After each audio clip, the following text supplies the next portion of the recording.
Blang dum blang dum blang. Blang dum blang dum blang. Blang dum blang dum blang. Blang dum blang dum blang. Udah. Kebanyakan kapur. Namanya juga guru kampung, lu modal apa sih? Ah udah. Lu ngapain sih? Bikin opening, Bang. Maksudnya? Opening, Bang. Opening apaan? Opening guru Guru kampung. kampung. Ah, nggak kompak lagi. Apa sih? Opening, Bang. Opening apaan sih? Guru kampung. Ngerti gua. Oh ya pasti, pastinya begitu. Karena ini udah bukan masalah yang wajar lagi. Lo tahu lo yang mimpin WHO aja nyembunyiin kolera sampai 3 kali, boy, di negaranya, sampai jadi pandemi. Yang mimpin WHO sekarang, gara-gara dia kan pandemi kolera dulu. Iya. Boy.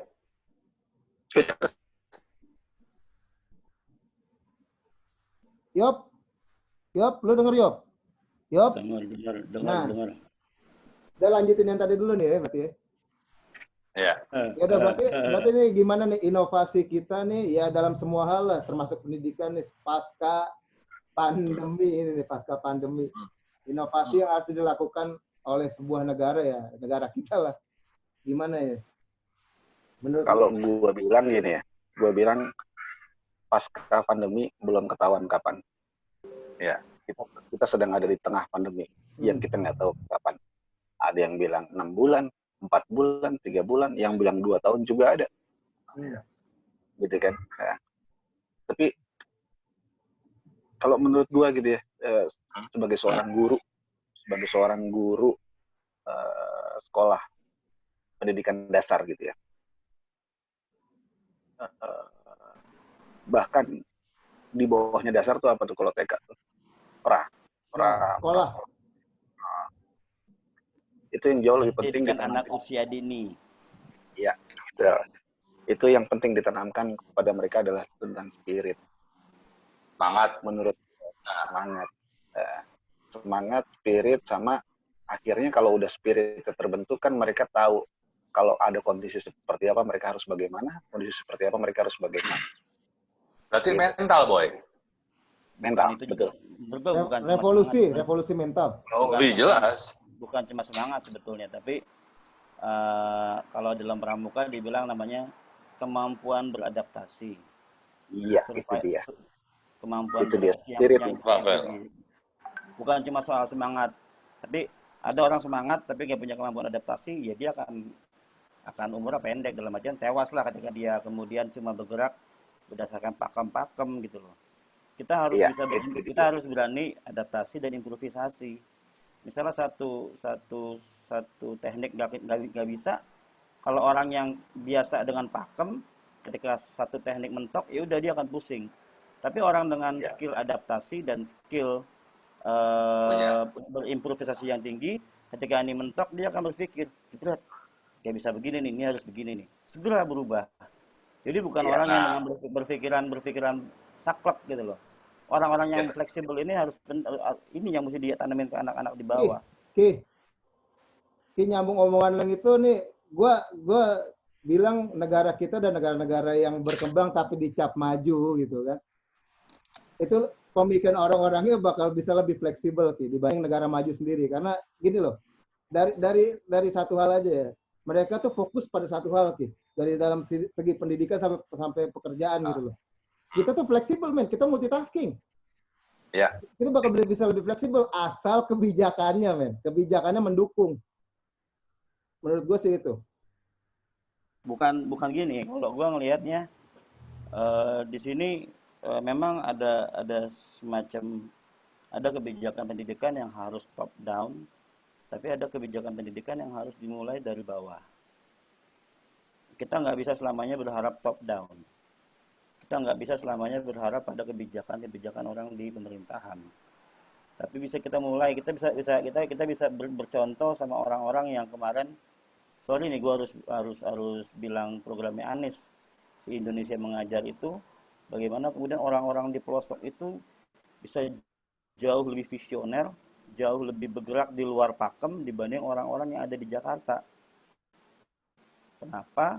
Karena dalam keterbatasan orang cenderung kreatif, cenderung cenderung Berani. improvisasinya tinggi Betul. dibanding orang yang sudah dengan pakem. Dia akan bergantung sama bos. Kalau gue begini, bos gue marah. Kalau gue begini, nanti bos gue nggak suka gitu loh. Itu kalau yang di Ya, sana, ya.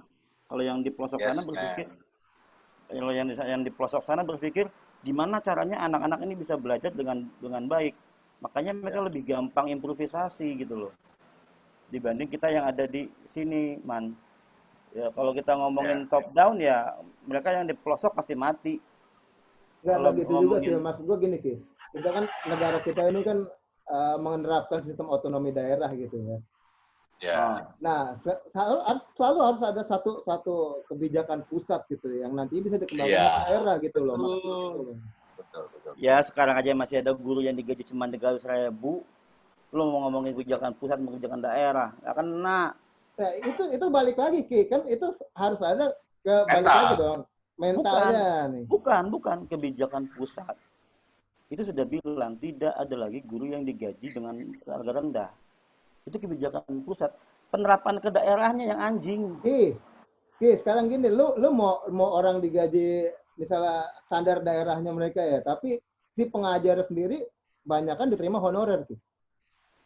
Nah, Ya. maka dari itu kan gue bilang di atas kebijakannya udah bener, tapi implementasi Belum di tentu. daerah Gini, ini. Ki. Sebentar gini. Kalau Nggak bisa, ngomongin Ki. soal honorer dan orang-orang di atas. Misalnya gini, beberapa kebijakan tidak berjalan dengan baik di level bawah. Contohnya apa? Contohnya kurikulum 13. Ah. Oke. Kurikulum 13 nggak jalan level Apa? bawah. Itu tuh masalah lo kan. Nggak, tapi gini loh, masalahnya mereka sendiri ngerti nggak ngejalaninnya. Ada nggak program dari top down itu ke bawah? Justru Yang itu yang jadi pengawasan, pengecekan gitu, oke? topnya udah bagus. Makanya tadi gue bilang kita tidak bisa selalu bergantung sama apa yang di atas. Ya kalau nggak bisa bergantung sama yang di atas, berarti kita nggak percaya Tuhan, Ki. Babi ejek ke sana lagi. Duh, tadi sensor bip gitu. Aduh, murid gue nonton ini. Gue ngomong kasar lagi. Aduh, bukan guru namanya. Enggak Kok tadi Tuhan tadi kasar? Kok Tuhan kasar? tadi kan gue ngomong tit. Enggak, tadi menurut gue gini. Jadi pendidikan kita itu kan nyambung dengan apa yang kita pernah bahas di grup Candu. Memang pendidikan kita kan disetting untuk menciptakan tenaga kerja. Di pemerintah pun adalah di pemerintah aja itu menciptakan tenaga kerja. Itu yang terus diulang-ulang gitu. Menciptakan generasi siap kerja. Itu terus yang diulang-ulang. Mau sampai kapan negara kita, orang-orang mudanya dicetak menjadi pekerja? Ya akhirnya peluang-peluang menjadi usaha hanya ada di sekolah-sekolah mahal, di mana yang bisa sekolah di situ hanya orang-orang punya modal, punya duit banyak. Maka berlanjutlah yang punya usaha adalah orang-orang kaya, walaupun tidak menutup kemungkinan banyak orang-orang miskin juga punya usaha yang akhirnya sukses bagus gitu loh. Itu. Oke. Yang lain gimana yang lain? Gue lagi marah sama sistem soalnya. Mengurai benang kusutnya. Seperti yang tadi. Karena itu bisa kemana-mana sih emang. Iya. Tadi kan Semua. kalau yang sekarang lagi aktual kan tentang si COVID-19. Bagaimana sih kalau kita punya kesadaran yang tinggi untuk kurangnya lah pakai masker sama cuci tangan misalnya gitu ya. Bahkan kesadaran itu pun tidak dimiliki oleh semua orang. Gitu kan. Mental, balik lagi kayak mental kayak. Ya. Nah, jadi ya gimana? Kemampuan yang gue pernah bilang waktu itu ya. Sama Rizky juga waktu zaman kita masih muda dulu, Ki. Jadi masih Kalau muda. Bangke. ya, bayangkan kalau dunia ini di-reset dari nol. Ya, di-reset dari nol. Maka kegiatan apa yang paling survive, yang paling punya manfaat untuk survive seseorang? Ya Itu kita pramuka, boy. Ya pramuka, pramuka, boy. pasti Yang pernah kita pramuka. Itu dia. Sandi, boy, belajar sandi. Morse. Bukan itunya. Semangat survivalnya, semangat beradaptasinya, itu yang paling penting. Dan di pramuka itu lengkap. Lu mau belajar masak, belajar musik, apa aja ada. Iya kan? Ini benar. Iya. Nyodoy juga ada, nyodoy. Nah, jadi kalau gue bilang sih emang mental ya, mental. Makanya sepakat dengan Pak Di Jokowi, revolusi mental. Ya. Revolusi mental. Suatu saat Ntar kita, dianggap PKI. katakan gini, kita nggak bisa memperbaiki generasi kita sekarang. Tapi potong generasi juga nggak mungkin kan. Jadi yang kita persiapkan adalah generasi 2, generasi ke bawah. Generasi kita mungkin nggak mungkin. Satu generasi di bawah kita juga mungkin baru 50%. Maka cucu kita, generasi itulah hasil revolusi sekarang. Sebenarnya evolusi ya jatuhnya, evolusi mental ya. Yeah. Karena revolusi itu kan, tapi pengen dipercepatan, jadi apa? Apa istilahnya? Kalau ini akselerasi ya, diakselerasi jadi Revolusi. revolusi. Maksudnya biar lebih semangatnya biar lebih cepat lagi. Gitu. Suatu saat mereka jadi bupati, jadi camat, suatu saat mereka jadi pejabat-pejabat, mereka yang memang sudah standar pemikirannya tuh sudah relevan, bahwa ya lu bayangin deh, tahu kan spirit nahkoda? Ya. Kalau kapal karam, siapa yang harus terakhir? Yang terakhir adalah nahkodanya. Syukur kalau masih ada skoci buat dia. Kalau misalnya nggak ada ya dia mati tenggelam bersama kapalnya. Ya. Itu kan benar-benar spirit seorang pemimpin. Itu pemimpin kapal istilahnya. Ya. Nah, itu juga berlaku untuk semua hal. Pemimpin daerah, pemimpin kementerian dan seterusnya. Jadi justru dia adalah orang terakhir yang memastikan, gitu ya. Jadi bukan dia yang duluan gitu lah. Itu kan bagian-bagian dari mental ya, revolusi mental yang akan kita capai insya Allah di 150 tahun ke depan. Jadi harus sabar ya. Masih ada Indonesia, boy. 150 tahun lagi. Ya. Masih, boy. Insya Allah masih, boy. Belang.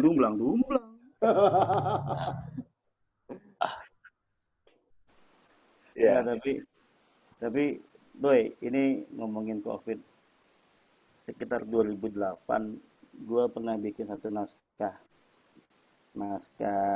assembly buat kelas 6, angkatannya Gilang Askia, angkatannya Fadli, dulu gurunya Mbak Rika.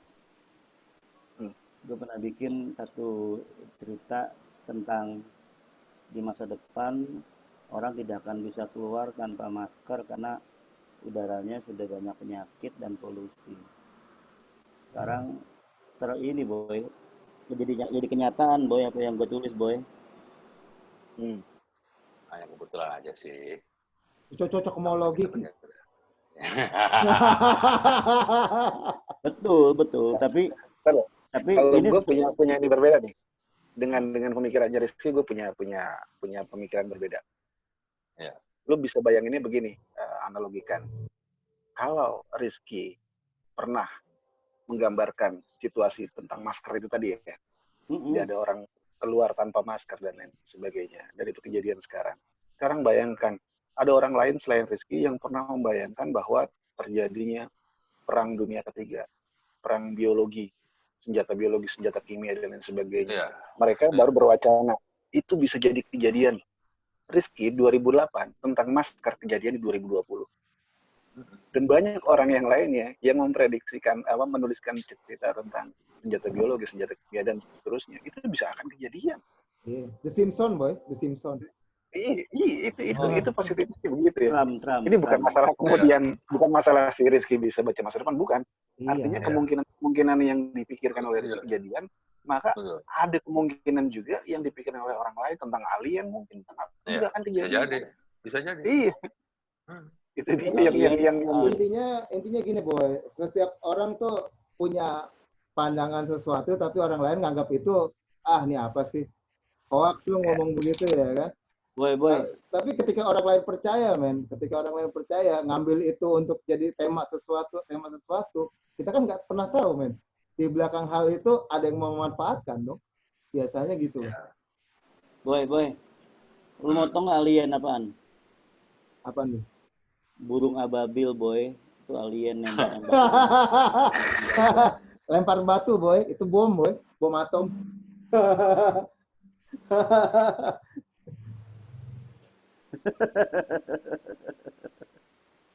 lanjut.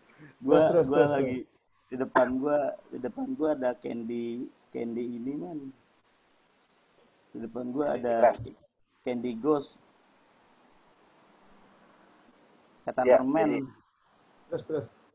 Marilah kita sebagai seorang pendidik itu mencari hal yang terbaik untuk negara ini. Dimulai dari murid-murid kita sendiri. Iya. Tentunya. Jadilah kita nahkoda, karena kalau misalnya memang kita menjadi pemimpin, ambil spiritnya nahkoda. Jadi kita nahkoda. Bukannya menyelamatkan diri duluan, tapi justru dia harus yang belakangan. Lu aja, boy lah. Ngapain gua punya anak bini? Lu aja gua punya anak bini. Apa? Ntar gak bisa nyodoin lagi. Bisa lah, boy lah. Ya enggak. Artinya gini. Bercanda, gua tahu. Artinya gini, bahwa misalnya nih, ketika kondisi negara seperti kapal oleng yang lagi mau karam gitu kan ya. Lu salah satu nahkoda, ya lu jangan ambil kesempatan dalam kesempitan lah. Kayak yang kemarin lagi viral tuh, staff press, staff sus. Nah itu kan viral jadinya. Iya.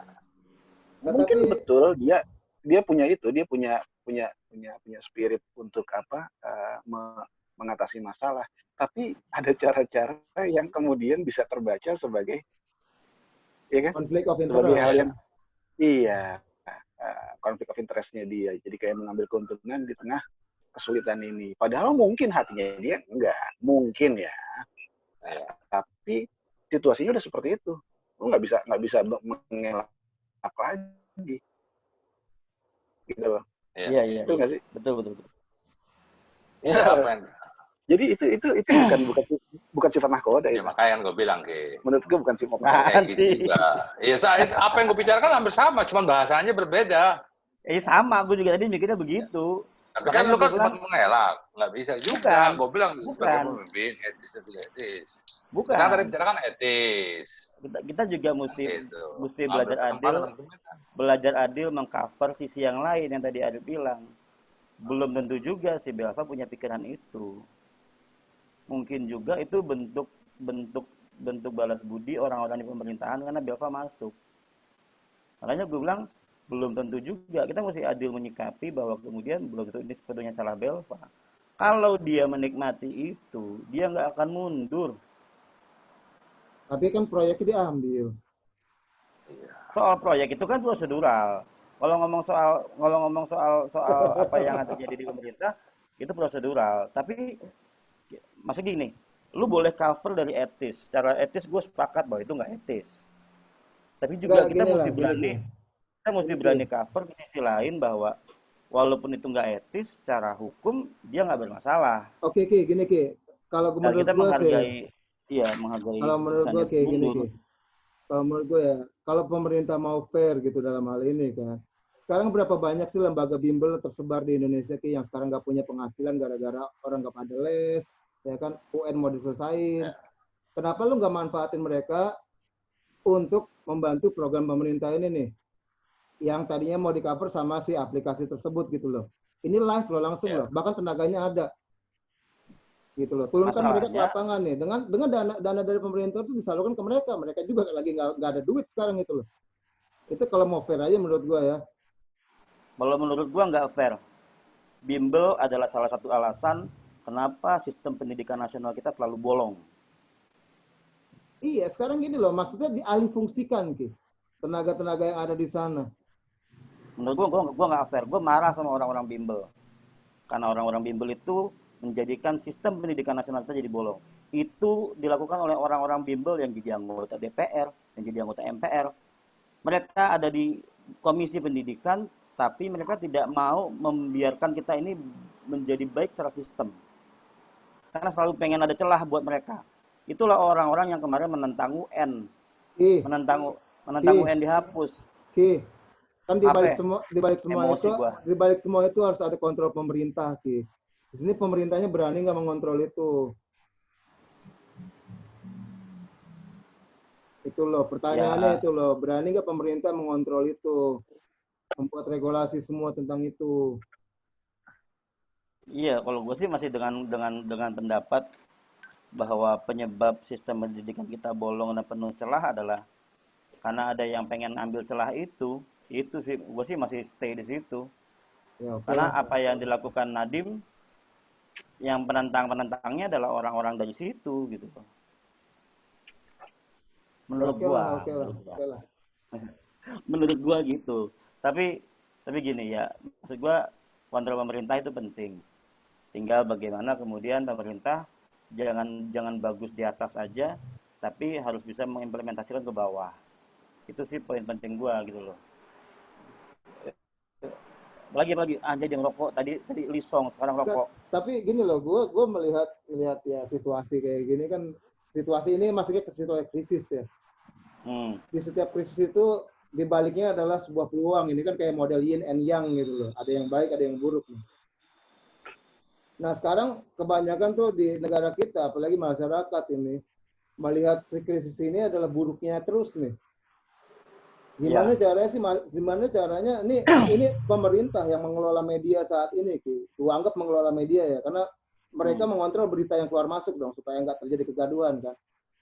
ya, Di mana pemerintah harusnya membuat si media sendiri menyebarkan sesuatu yang positif, yang mengangkat semangat orang nih. Gimana caranya berkarya di masa krisis?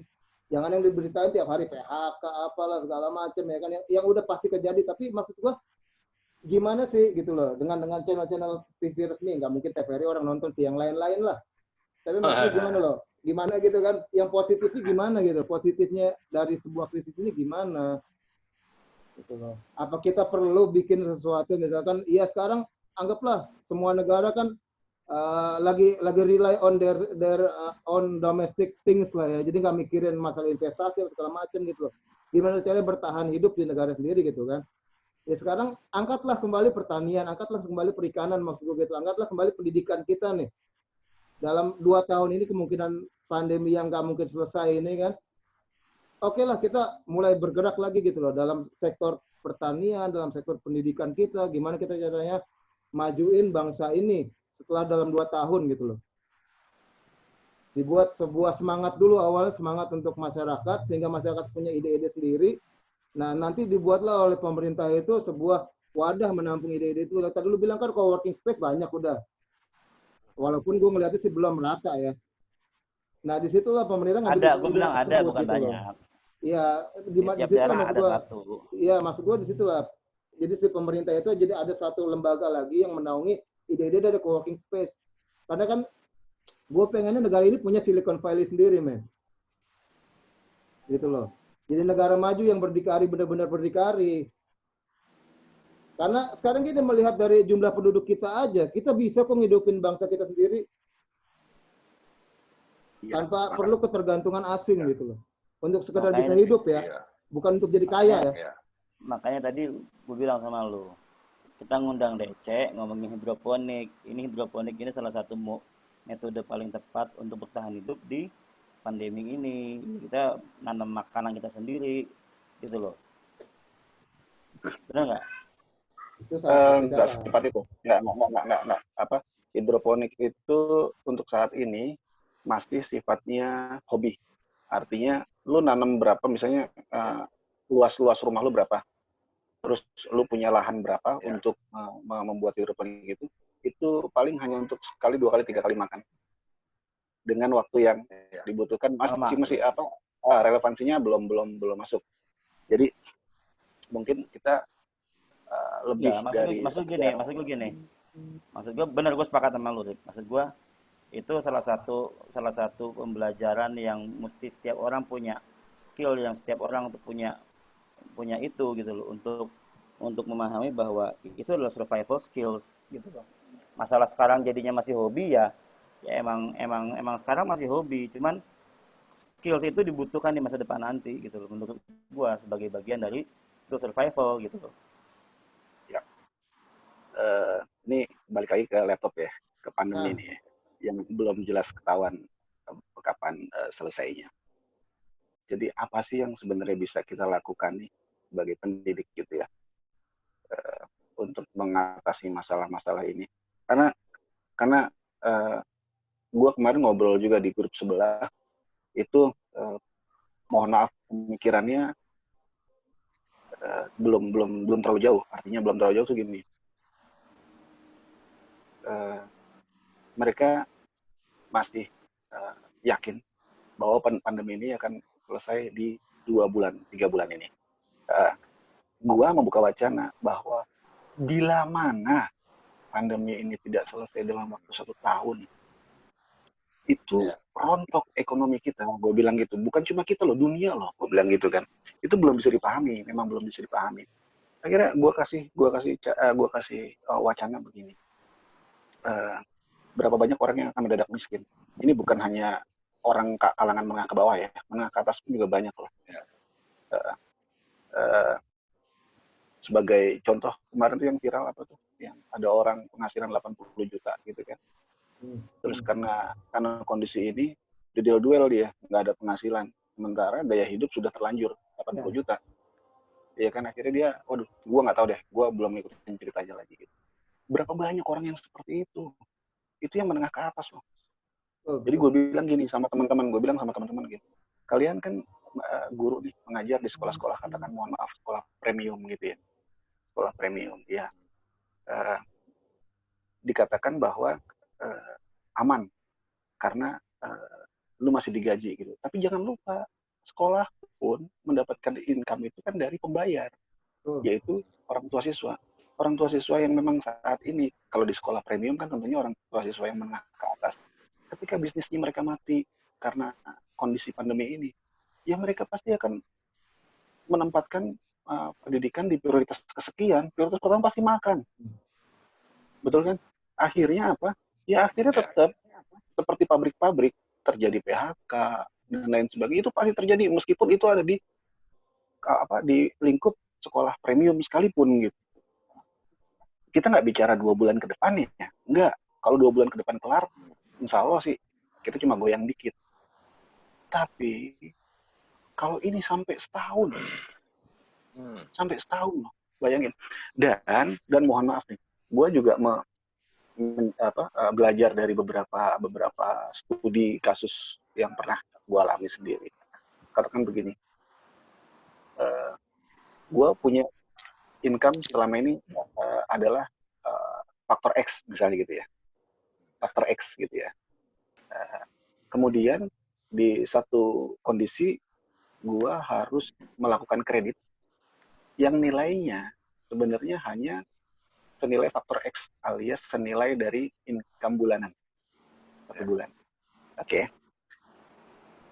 Itu baru selesai selama 3 tahun.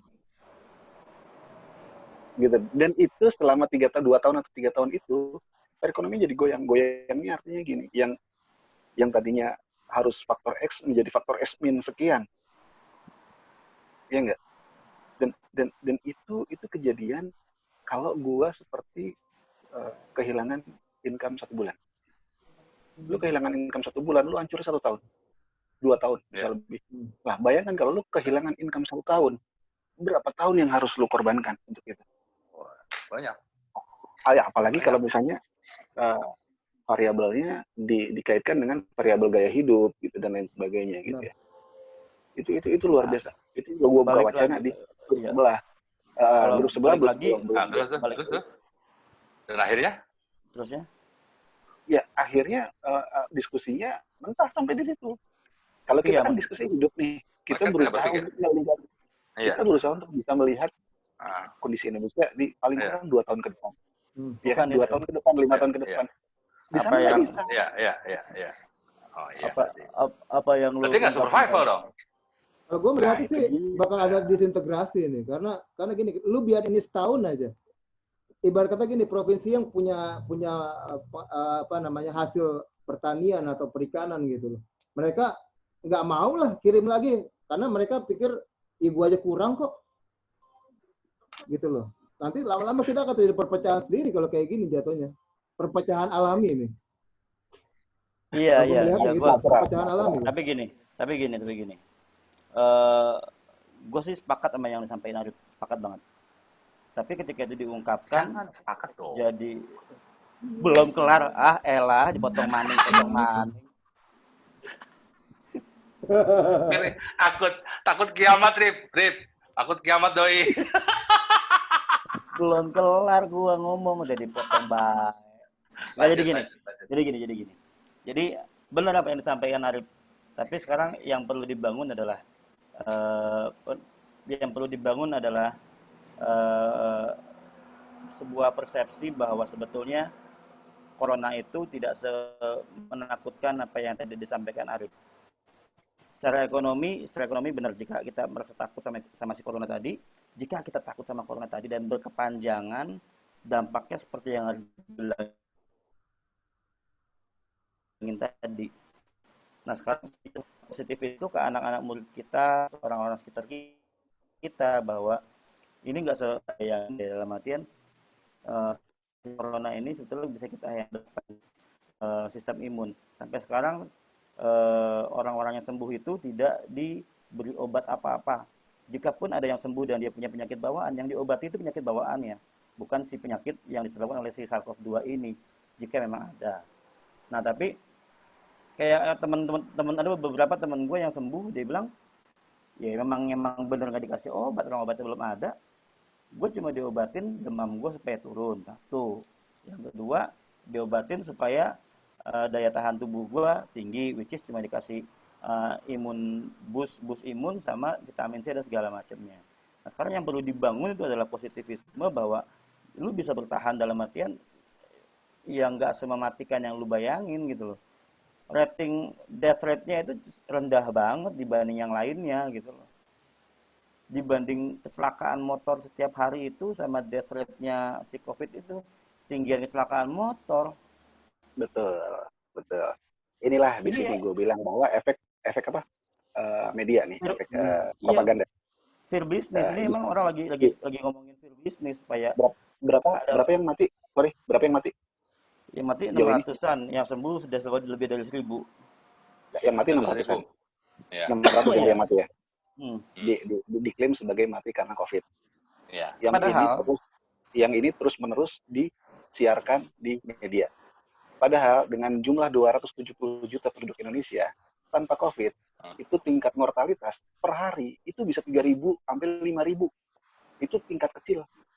Iya, makanya gue bilang ini ada yang lagi mainan fear business. Makanya butuh orang-orang kayak Trump lah supaya berani lepas dari fear business ini. Butuh orang-orang gila. Ya sekarang kalau mau fair lihat secara virologi aja, virus mana sih yang bisa disembuhkan sih? Virus itu punya masa aktif sendiri loh. Dia akan mati dengan sendirinya gitu loh. Self-limiting disease sama kayak orang sakit pilek. Iya. Yang lu obatin gejalanya, memang gejalanya, udah selesai. Iya, paling naikin sistem imun supaya dia nggak berkembang biakan, menekan perkembangbiakan si sel virus tadi gitu kan. Ya iyalah. Virus tetap ada di badan kita, cuma dia terintimidasi oleh si imun kita, gitu aja. Oke, balik laptop gimana balik laptop?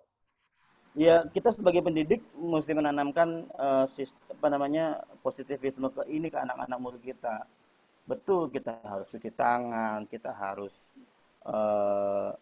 jaga jarak sama orang yang bersin, itu betul. Tapi orang masih bisa keluar dengan protokol. Misalnya kalau emang jangan sampai orang diblok sama sekali nggak bisa keluar. Kayak misalnya ronda nggak bisa ada ronda karena orang ngumpul. Iya, sepanjang ngumpul dengan protokol, pakai masker, jaga jarak, nggak ada masalah. Orang nggak bisa sekolah, sepanjang lu sekolah bisa diatur protokolnya Kalau ya aman. gua setuju apa yang lu sampaikan, setuju. Setuju mulu lu, Hanya saja. setuju mulu lu, ah elah.